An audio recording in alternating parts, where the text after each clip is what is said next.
جی آج میں دبئی میں موجود ہوں اور اس وقت یہاں پر عید الاضحیٰ کی نماز ادا ہونے والی ہے۔ چونکہ یہاں پر صبح فجر کی نماز کے بعد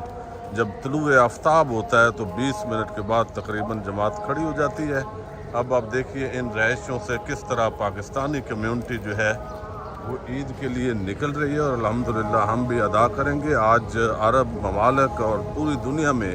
جہاں جہاں عید الاضحیٰ منائی جا رہی ہے، آپ سب کو بہت بہت بسم اللہ الرحمن الرحیم۔ السلام علیکم۔ DGISPR کی پریس کانفرنس اور عمران خان کے خطاب کے بعد دبئی کے اندر ایک بڑی بیٹھک ہوئی ہے۔ زرداری، نواز شریف اور دیگر کون شریک ہوئے ہیں، کس طرح کے معاملات اب طے پائے ہیں، جہانگیر ترین اس دوڑ سے کیسے باہر ہوئے ہیں، اس پر ہم آج کی ویڈیو میں عام خبر آپ کے سامنے رکھنے جا رہے ہیں۔ اسٹیبلشمنٹ اور عمران خان،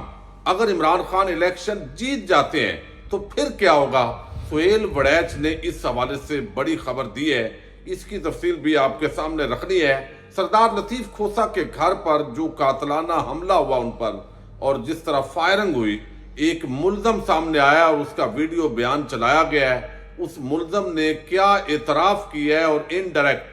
یہ بھی عمران خان پر ایک بڑا الزام لگا دیا گیا ہے، اس کی تفصیل بھی آپ کے سامنے رکھوں گا۔ امید ہے کہ آپ سماعت کریں گے اور اپنے قیمتی فیڈ بیک سے ضرور آگاہ کریں گے۔ دبئی کے اندر میں اس وقت مقیم ہوں اور آپ کو علم ہے کہ آج عید ہے۔ آپ سب کو جو ہے وہ عید مبارک ہو۔ پاکستان کے اندر اور جن ممالک کے اندر کل عید الاضحیٰ ہوگی ان کو بھی پیشگی عید مبارک۔ اور آج دنیا بھر کے اندر جن ممالک کے اندر عید الاضحیٰ منائی جا رہی ہے، اللہ تعالیٰ ان کی یہ خوشیاں اور دوبالا کرے، اور جنہوں نے حج ادا کیا ہے اور حرم پاک میں موجود ہیں یا مدینہ المنورہ کے اندر اور بابرکت مقامات پر موجود ہیں، ان سے بھی دعاؤں کی التجا کی جا رہی ہے۔ آپ بھی دعا کیجئے پاکستان پر، اللہ تعالیٰ رحم کرے۔ اب دوسری طرف آپ کو اگر میں بتاؤں تو اس وقت جو صورتحال ہے وہ آپ کے سامنے ہے، لیکن جس انداز کے اندر علی محمد خان کو 7ویں مرتبہ کل گرفتار کیا گیا ہے، اس کے بعد اب عمران خان صاحب نے بھی ٹویٹ کیا، اور ویسے بھی یہ بڑی حیران کن بات ہے۔ ایک بات تو طے ہے کہ یہ سارا جو معاملہ ہے وہ ایک پیج پر کچھ لوگوں کے آنے کے بغیر ممکن نہیں تھا، اور بظاہر چونکہ آپ کو علم ہے نام لیا نہیں جا سکتا، پتہ سب کو ہے کہ سب مل کر جس طریقے سے ایک پیج پر آ کر فیصلہ کر لیا گیا ہے کہ عمران خان اور تحریک انصاف کو نہیں آنے دینا، لہذا اس کی جگہ پر عمران خان کی جگہ پر زرداری ہو، نواز شریف ہو، باقی چون چون کا مربع جیسے بھی اکٹھا کیا جائے تو ملک کو جس دگڑ پر چلانا ہے وہاں پہ لے کر جانا ہے، تاکہ اس طرح کے لوگ ہوں کہ جو کل کو زیادہ مقبول بھی نہ ہوں، اور جب کسی کو تھوڑا بہت ادھر ادھر کرنا ہو تو اس کے لیے آسانی ہو۔ کمپرومائز کر کے، بوٹ پالش کر کے کس طریقے سے لوگ سیاست کے اندر آتے ہیں، کبھی ووٹ کو عزت دو، کبھی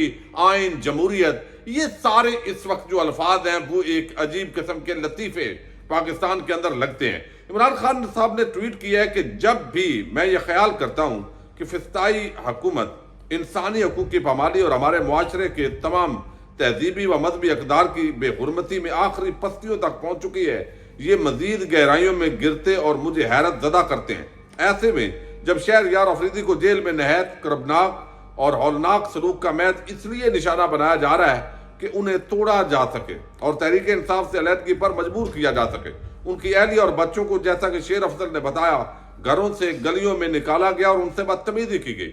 وہ وقت اب کچھ زیادہ دور نہیں ہے کہ قوم معقولیت اور اخلاقیات سے عاری گروہ کے ہاتھوں محض عوام کو خوفزدہ اور دہشت زدہ کر کے اپنے روبرو جھکانے کے لیے استعمال کی جانے والی ایسی بے مثال فسطائیت اور غیر اخلاقی ہتھکنڈوں کے خلاف بھرپور رد عمل کا اظہار کرے گی۔ تو اب انہوں نے بھی بتایا کہ کس طریقے سے 7ویں مرتبہ جو ہے وہ گرفتار کر لیا گیا ہے، اور یہ اس وقت حالات ہیں۔ دوسری طرف سردار لطیف کھوسہ، ان کے گھر پر فائرنگ کا واقعہ ہوا جب وہ عمران خان کے حق میں بیانات دے رہے تھے، فوجی عدالتوں کے خلاف انہوں نے ایک جو کانفرنس ہے اس سے خطاب کیا، تو اب ان کے ایک مبینہ جو ملزم ہے وہ سامنے آ گئے۔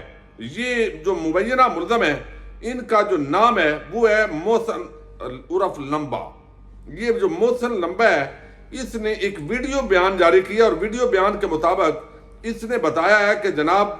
یہ جو قتل ہوا ہے، قتل نہیں ہوا، فائرنگ ہوئی ہے لطیف کھوسہ کے گھر پر، وہ میں نے کی ہے، میرے ساتھ ایک فلاں دوست تھا، ہم نے یہ کی ہے، ہمیں 10 لاکھ روپے دینے کا کہا گیا، 1 لاکھ روپے زبیر نیازی نے ہمیں ادا کیے، باقی 9 لاکھ دینے تھے وہ ابھی نہیں دیے تو وہ پکڑے گئے۔ اب یہ ایک تو ظاہر ہے حکومتی موقف یہ ہوگا کہ یہ بالکل صحیح بندہ ہے، اسی نے یہ واقعہ کیا ہے، اور زبیر نیازی پر اس کا الزام لگانے کا مطلب یہ ہے کہ عمران خان پر الزام لگایا جائے انڈائریکٹ طریقے سے کہ انہوں نے ایک اپنا نیا جو معاملہ ڈالا ہے وہ زبیر نیازی کے ذریعے، اور اس کا جو بینیفیشری ہے وہ عمران خان ہوں گے، چونکہ وہ جو واقعہ ہوا ہے مذمت کر سکیں، مزید جو ہے یہ چیزیں آ سکیں۔ اب یہ جو لطیف کھوسہ صاحب ہیں ان کا موقف کیا آتا ہے اس پر وہ ہم ضرور دیکھیں گے، لیکن یہ بات جو ہے وہ کچھ ماننے والی نہیں ہے۔ ڈاکٹر شہباز گل نے بھی اس پر سوالات اٹھایا اور دیگر بھی، ویسے بھی کچھ ہضم نہیں ہو رہی۔ ایک تو میں عرفان نیازی صاحب کو جانتا ہوں، کم از کم یہ اس طرح کی چیزوں کی جو توقع ہے وہ تو نہیں کی جا سکتی۔ بہرحال جو حکومت کا موقف ہے، اداروں کا، وہ انویسٹیگیشن کریں گے جو انہوں نے منانا ہے۔ تو یہاں پر جو شہباز گل ہیں وہ کہتے ہیں کہ یہ لطیف کھوسہ کے گھر فائرنگ کرنے کا اقبال جرم کر رہے ہیں، یہ عرفان عرف لمبا، اس کے اندر 2-3 چیزیں دیکھنے والی ہیں۔ وہ کہتے ہیں نمبر 1، بال جیل لگا کر بنے ہوئے ہیں، یعنی اصلی بال نہیں ہے یہ۔ دوسرا وہ کہتے ہیں نمبر 2، شوٹ کی استری یعنی شرٹ کی استری چیک کریں، ایک بال بھی نہیں ہے، یعنی ملزم کو اتنا پروٹوکول کے ساتھ بٹھایا گیا ہے جیسے عمران خان پر جب حملہ ہوا تھا تو اس وقت۔ نمبر 3، مونچھوں کی تازہ تراش ہے، جرم قبول کر رہے، یہ فلم کا سیٹ ہے، اتنا پرفیکٹ کبھی کوئی واردات تو ٹھیک کریں۔ اب یہ اس طریقے سے جو ہے وہ تحریک انصاف کے لوگوں کی طرف سے سوالات اٹھائے گئے ہیں کہ ایک ملبہ مزید عمران خان اور زبیر نیازی پر ڈال کر مقدمات بنانا اصل مقصد ہے اور اس کے اندر کوئی وزن نہیں ہے۔ اب جو یہاں پہ معاملات ہو رہے ہیں ایک بڑی سنگین بات ہے اور وہ سہیل وڑیچ نے کی ہے۔ اب اس وقت عمران خان کی عوام کے اندر پاپولیرٹی ہے، اس کے اندر کوئی شک نہیں ہے، ہمیں بالکل زمینی حقائق کے مطابق چیزوں کو دیکھنے کی ضرورت ہے، لیکن اسٹیبلشمنٹ کسی بھی صورت عمران خان کو اقتدار میں نہیں دیکھنا چاہتی۔ ان کو بھی پتہ ہے کہ عوام کے اندر عمران خان مقبول ہے، لیکن ڈنڈا ہے، طاقت ہے، ظاہر ہے ان کا زرداری، نواز شریف، مریم نواز بلاول، ان کی اگلی نسلیں، ان کے ساتھ چلنے کا ارادہ ہے، کیونکہ اسٹیبلشمنٹ پچھلے 76 سال سے پاکستان کی عام سٹیک ہولڈر ہے سیاست میں، وہ خود بھی اپنی باری پر اقتدار حاصل کرتے رہے ہیں اور مزید بھی آگے جو ہے وہ اقتدار انجوائے کر رہے ہیں۔ اب یہاں پر جو ہے یہ بڑی خطرناک بات ہے کہ آئین، قانون، یہ ساری چیزیں بڑی پیچھے رہ گئی، اور ہمارے دانشور، مجھے سب سے بڑا افسوس ہوتا ہے کہ وہ فخر کے ساتھ اس چیز کی مذمت کیے بغیر وہ اس کو بڑے آسان طریقے سے بیان کر دیتے ہیں۔ اب جو سہیل وڑیچ ہیں وہ کہتے ہیں کہ اگر عمران خان جو ہے وہ اقتدار میں آ جائے، فرض کیا وہ اگر اقتدار کے اندر آ بھی گئے، عوام کی اکثریت نے ان کو ووٹ دے بھی دیا، تو پھر بھی اسٹیبلشمنٹ ان کی حکومت نہیں چلنے دے گی۔ اب یہ ایک بڑی عجیب قسم کی صورتحال ہے، یعنی پھر بھی ان کی حکومت کیوں نہیں چلنے دے گی؟ یعنی وہ کہتے ہیں کہ پھر بھی ان کی حکومت 6 مہینے شاید نکال جائے، یعنی اسٹیبلشمنٹ نہیں چلنے دے گی۔ یہ ایک تو اسٹیبلشمنٹ پر ایک بڑا الزام ہے، ان کو یہ کلیئر کرنا چاہیے کہ ان کا اصل جو ترجمان ہے صحافیوں میں وہ کون ہے، یعنی یا اپنا اپنا تجزیہ دے رہے ہیں، وہ تجزیے کا سب کو حق حاصل ہے، لیکن یہاں پر جو ہے وہ یعنی اسٹیبلشمنٹ کا کیا رول ہے؟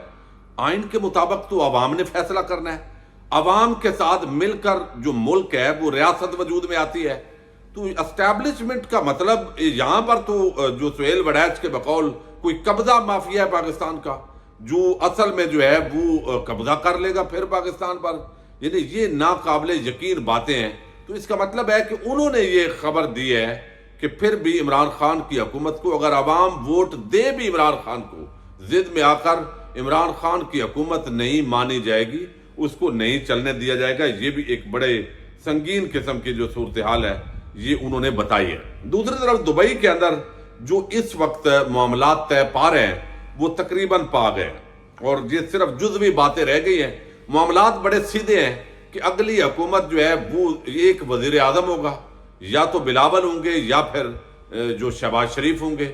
یا نواز شریف ہوں گے، یعنی یہ ساری چیزیں تو طے ہیں۔ کس کی کتنی نشستیں آئیں گی کچھ وہ بھی ٹیبل پر اس وقت طے کر لی گئی ہے، چونکہ عمران خان کی تو اب حکومت ماننی بھی نہیں ہے، تو عمران خان کا ووٹ پڑے گا بھی تو وہ نظر بھی نہیں آئے گا۔ یہ ساری چیزیں اس وقت دبئی کے اندر بیٹھ کر بندر بانٹ ہو رہی ہے، اور یہ کتنی پاکستانی قوم کی بدقسمتی ہے کہ ان حالات کے اندر آپ اس کو کبھی چارٹر آف اکانومی کا نام دیتے ہیں، کبھی یہ چارٹر آف جمہوریت کا نام دیتے ہیں۔ بھائی آپ خود غیر جمہوری ہو، یعنی نواز شریف اور محترمہ بینظیر بھٹو نے میثاق جمہوریت کیا، وہ کہاں گیا؟ جب آپ اقتدار میں تھے تو جب اپوزیشن میں نواز شریف تھا تو وہ کالا کوٹ پہن کے سپریم کورٹ پہنچ گیا تھا، اور جب آپس کے اندر آپ بوٹ کو عزت دیتے ہیں مل ملا کے، اب تو دونوں نے مقابلے میں زبان رکھی ہوئی ہے، اوپر چاٹ رہے ہیں، چمکا رہے ہیں۔ ان حالات کے اندر کیوں اس طرح کے الفاظ کے ساتھ آپ کھیلتے ہیں عوام کو بے وقوف بنانے کے لیے کہ جمہوریت میثاق معیشت؟ بھائی کون سی معیشت؟ یعنی آپ اپنا جو اربوں روپے لوٹ کے پاکستان سے باہر آپ نے منتقل کیا ہوا ہے، آف شور کمپنیز بنائی ہوئی ہے، دنیا کے اندر آپ کی بزنس امپائرز کھڑی ہیں، ان میں سے کیا آپ سرمایہ کاری پاکستان میں لا رہے ہیں؟ سوال ایک ہے پوری پاکستانی قوم کو، اور یہ عمران خان بھی سوال کرتے ہیں کہ بھئی زرداری اور شریف خاندان وہ اپنا بیرون ملک، ان کو اعتماد ہونا چاہیے نا پاکستان پر، چونکہ وہ حکمران ہے، تو وہ کاروبار اپنے وہاں سے اٹھا کے وہ پاکستان میں لا رہے ہیں۔ بھئی آپ اپنی تو نسلوں کو محفوظ کیے ہوئے ہیں، آپ کو خود یقین نہیں ہے کہ پاکستان کے اندر کوئی سرمایہ کاری ہوگی یا معیشت بہتر ہوگی، تو آپ وہ پنجابی میں کہتے ہیں چھنکنا معیشت آپ ٹھیک کریں گے، یعنی آپ داؤ پیچ لگاتے ہیں۔ لیکن اسٹیبلشمنٹ اور یہ چونکہ جماعتیں اس وقت ظاہر ہے ایک پیج پر ہے، اور یہ گراؤنڈ ریالٹی ہے۔ نون لیگی صحافی یہ خود برسرعام یہ کہتے ہیں کہ بھئی ایک پیج پہ ہے، اور اب تو ملاقات بھی جو ہے وہ اکثر جو ہوگی اور ساری چیزیں طے ہوں گی۔ اب ان حالات کے اندر معاملات، یہ خبر یہ ہے جو نعیم اشرف بٹ نے دی ہے، وہ کہتے ہیں گرینڈ چارٹر کے تحت نور اور پیپلز پارٹی میں میثاق معیشت کے اکثر نکات پر اتفاق ہو گیا ہے۔ دبئی میں نواز زرداری ملاقات گرینڈ چارٹر کے تحت انتخابات کے بعد بھی اتحادی حکومت ہوگی، اتحادی حکومت یعنی بعد میں بھی مل کے یہ لوٹیں گے قوم کو۔ انتخابات کے انعقاد کو الیکشن کمیشن آف پاکستان اور نگران پر چھوڑ دیا گیا ہے۔ انتخابی اتحاد پر فیصلہ نہیں ہو سکا، نگران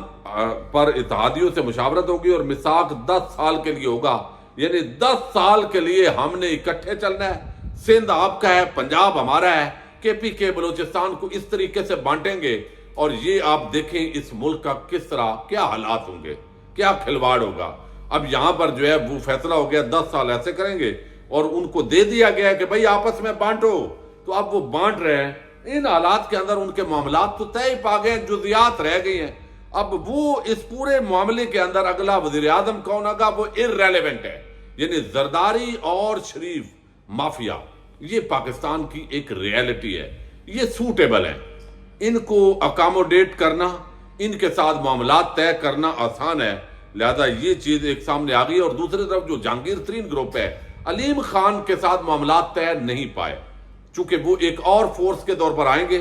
آزاد اراکین بھی آئیں گے، اور آگے پی ٹی آئی کی ایک نئی جو جماعت ہے شیپ وہ بھی آتی ہے، تو کیا اس کا پیٹرن بنتا ہے؟ بہرحال مائنس عمران خان کر کے باقیوں کو اگلے جو ہے وہ ضرور حکومت میں شیئرنگ ملے گی۔ عوام کا اصل امتحان ہے کہ عوام جو ہے اس رنگ میں بھنگ ڈالتے ہیں